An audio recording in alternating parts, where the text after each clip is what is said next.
नमस्कार, स्वागत है आपका। मैं राकेश चौधरी। इस वक्त हम मौजूद हैं खाइका गांव में, जो हातीन विधानसभा क्षेत्र के अंतर्गत आता है।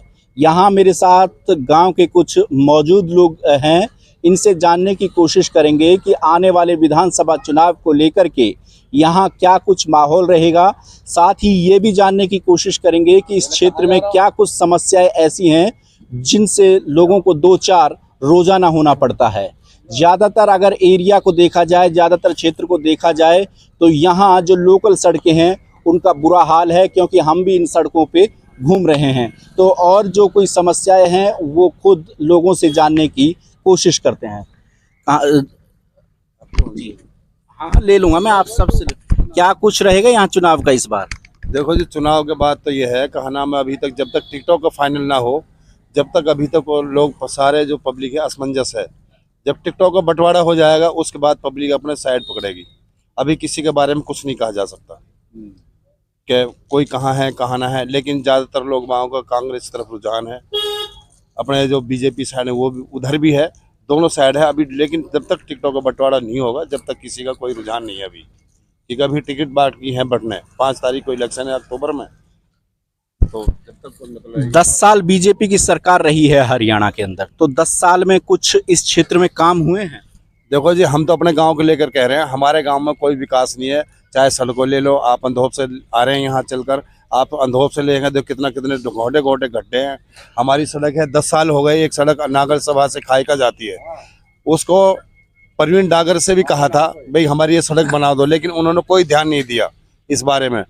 और से भी कहा था, पिछली बार केहरी रहे थे लेकिन वो अपोजिट में रहे थे, उन्होंने हमारी सड़क नहीं बनाई। चाहे आप कहा नाम है, एक अंधोप वाली ब्राह्मण से कोट चले जाओ, वहाँ सड़क खराब है। उधर हतीन साइड में जो सड़कें बनी होंगी, लेकिन हमारे यहाँ सारा खस्ता हाल है, कोई काम नहीं हुआ। एमएलए के थ्रू कोई काम नहीं हुआ हमारे यहाँ। उन्होंने यहाँ रास्तों को वो वादा किया था, नारियल भी फोड़ा था, बोर्ड भी लगाया था कि मैं इस रास्ते को बनाऊंगा। एक हमारे एक बास के लिए रास्ता जाता है, उसमें नारियल फोड़ा था परवीन डागर ने, लेकिन उस रास्ते को अनदेखी करके 10 साल के बाद अभी तक वो रास्ता नहीं, यूं कि तू ही है। रोजगार के मामले में कैसा? देखो जी, रोजगार के बारे में तो यह है कि जी हमें तो यहाँ पानी बिजली मिल जाए, पीने का पानी मिल जाए, फसल के लिए। रोजगार तो हमको यहाँ मिलता ही नहीं। कोई काबिल बच्चा है तो लग गया, ये तो है नहीं कि हमारे बच्चे यहाँ कोई नौकरी लग रहे हैं या लगा रहे हैं कोई, ऐसा कोई वो नहीं है विचार हमारे यहाँ कोई बच्चों को लगाने वाला। तो पानी बिजली का क्या कुछ है? पानी बिजली तो यह है कि 12 घंटे लाइट आती है, कभी कट मारते हैं, दुनिया भर के कट हो जाते हैं। कभी आ रही है 1 घंटा जा रही है, 2 घंटे आ रही है, 6 घंटे 7 घंटे लाइट आ रही है। रही पीने का पानी इतना खस्ता हाल है। मढ़िया की मोड़ से हमारे पानी आता है और रास्तों में इतनी खड्डे हैं, लीकेज हैं, उनमें कहे तो कुत्ते बैठ रहे हैं। यहाँ के उनमें चैम्बरों में आता है, वो पानी घरों में सप्लाई, उसी पानी को पी रहे हैं, चाहे वो कैसा भी हो। जब लाइन चलती है आधा पानी तो मिट्टी भरा आता है उसमें। हमें तो पानी पीने के लिए भी साफ नहीं मिलता, फसल की तो जब। क्या कह रहे हैं जी? पानी आधे गांव के लिए भी नहीं मिलता। टैंकर डलते हैं यहाँ 1500-1200 रुपए में टैंकर डलता है। ये प्रधानमंत्री की एक योजना है, हर घर नल हर घर जल, उसका कुछ जमीनी स्तर पे कुछ? मतलब यहाँ से ठेकेदार आए, ये रास्ते में खोल के चले गए, 6 महीने के बाद आए, फिर एक जॉइंट करके अभी ऐसी पड़ी है पूरे गाँव की। तो शिकायत वगैरह नहीं की क्या? कोई सुनता ही नहीं, आगे कहीं चले जाओ। सरपंच ने शिकायत करी, मेंबरों ने पास की, गाँव ने भी की, लेकिन कोई सुनने का राजी नहीं है। तो इस बार क्या लग रहा है, चुनाव का क्या कुछ माहौल रहेगा? चुनाव का माहौल ये है जी, बीजेपी को छोड़ के किसी को भी वोट दे देंगे, बीजेपी को नहीं। अच्छा। 10 साल में देख लिया, ये 0/0, कुछ नहीं विकास हुआ। जो चुनाव है वो इस बार हिंदू मुस्लिम वाला तो नहीं होगा ना? मुस्लिम वाला कुछ नहीं है यहाँ। तो वही जानना चाहता हूँ, क्योंकि देखिए नेता जो होते हैं ना, वो वोट के चक्कर में समाज को बांटने की कोशिश करते हैं। वो तो करते होंगे जी, लेकिन यहाँ वोट तो डलेंगे बीजेपी के खिलाफ, अन्य कोई भी हो अपनी मर्जी के मुताबिक, लेकिन बीजेपी के खिलाफ जाएगी। अच्छा, तो और भी हैं कुछ लोग। जी ताऊ जी, क्या कुछ है? हाँ जी ताऊ जी, क्या कुछ रहेगा चुनाव का यहाँ? चुनाव का यहाँ ये रहेगा जी कि चौधरी साहिल को हम ज़्यादातर वोट करेंगे। और जो हिंदू मुस्लिम वाला जो इसने ये बना रखा है ना हवा, ये यही बांटते हैं लोगों को, बीजेपी वाले धर्म के वो आड़ में। लेकिन हमारे यहाँ इस पे कोई भी फोकस नहीं है। हम तो चौधरी साहिल के समर्थक हैं और उसको वोट देंगे, बीजेपी के खिलाफ जाएंगे कुल मिला के। तो काम हुए गांव में? कोई काम नहीं हुआ यहाँ।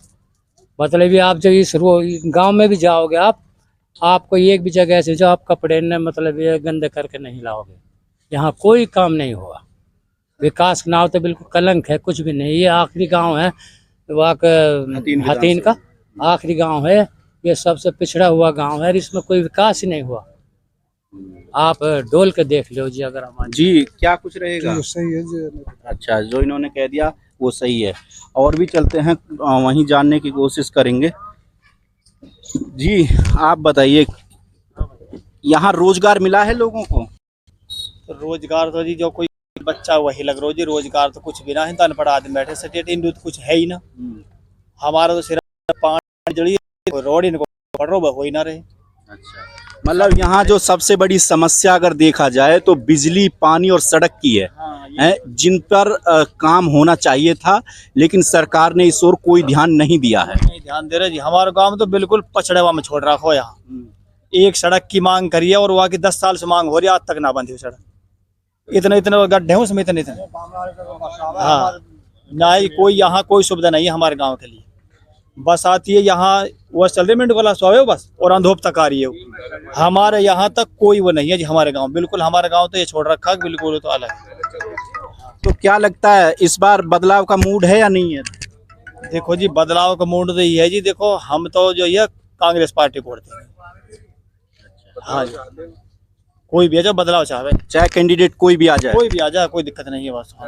चाहे हिंदू हो चाहे मुसलमान हो, वो से हिंदू मुसलमान क्या नहीं है कि भाई वो हिंदू टिकट मिलेगा तो वाले नहीं दे। हम तो कांग्रेस के साथ देंगे, वोट कांग्रेस के टिकट पे मिले। हाँ जी, टिकट पे मिले, चाहे किसी को भी मिले। हाँ तो हाँ जी, क्या कुछ रहेगा?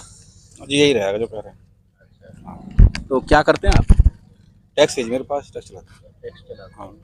तो आप जैसे युवा और भी होंगे गांव में, तो उनको कुछ रोजगार मिला है? ना जी, ना कोई रोजगार ना। क्या करते हैं? टैक्स है जी, टैक्स चलाता हूँ। तो मतलब फिर वो गुजर बसर कैसे करते? घर चलाना भी तो मुश्किल हो जाता होगा। सभी ऐसे कर रहे हैं जी। कोई टैक्सी कर रहा है, कोई बड़े उस पे है, गाड़ियों पे हैं। तो जैसा ये लोग हैं, नए बच्चे हैं, इन्होंने ज्यादातर टैक्सी वैक्सी का काम कर रखा है जी। बाकी बच्चे जो है अनपढ़ बालक हैं, पढ़े लिखे भी यहाँ भट्टे पे काम कर रहे हैं। ईंट भट्टी है, हाँ, वो ईंट थेपते हैं, अपना गुजारा करते हैं। और जो डेयरियाँ लगी पड़ी है, कुछ बच्चे डेयरियों पर अपना रोजगार करते हैं। और कोई रोजगार नहीं है, सिर्फ ईंट थेपने का रोजगार है यहाँ, या फिर अपने डेयरियों पे, या अपना भाई कोई जैसे अपना टैक्सी ड्राइवर, सिर्फ ये रोजगार है ड्राइवर। तो जो यहाँ खेती होती है, तो खेती के लिए पानी की व्यवस्था कुछ नहर वगैरह? बिल्कुल खारा पानी है जी जमीन के अंदर। हमें अंधोप तक पानी आता है। पिछले साल खूब पानी चला, बॉम्बे का नहर का पानी। और हमारे यहाँ बिल्कुल नहर बहुत करीब है, हमारे यहाँ नहर निकलती है। 20 साल हो गए इस नहर में पानी आए। अगर हमें पानी मिल जाए तो हमें कोई ना तो रोजगार की जरूरत, हम अपने खेतों में गुजारा कर ले, ना हमें नौकरी की जरूरत। अगर हमें नहर का पानी मिल जाए, हमारे वही सब कुछ है। तो ये गांव के कुछ लोग मौजूद थे जिन्होंने जो विशेष तौर पर, जैसा हमने कहा कि यहाँ बिजली, पानी और सड़क की सबसे ज़्यादा समस्या है। बिजली पानी का बुरा हाल है, खेतों में भी नहरी पानी नहीं आता है, जिस वजह से यहाँ के किसान खेती बिना पानी के करने को मजबूर हैं। सिर्फ कुदरत की मेहरबानी पर यहाँ के किसान गुजर बसर अपनी कर रहे हैं। फिलहाल जो समस्याएं थी वो भी आपके सामने रखी, और यहाँ का राजनीतिक चुनावी माहौल क्या रहेगा वो भी आपके सामने रखा। आगे किसी और क्षेत्र में जाएंगे, वहाँ की जानकारी भी हम आपके साथ साझा करेंगे। फिलहाल इस वीडियो में इतना ही। नमस्कार।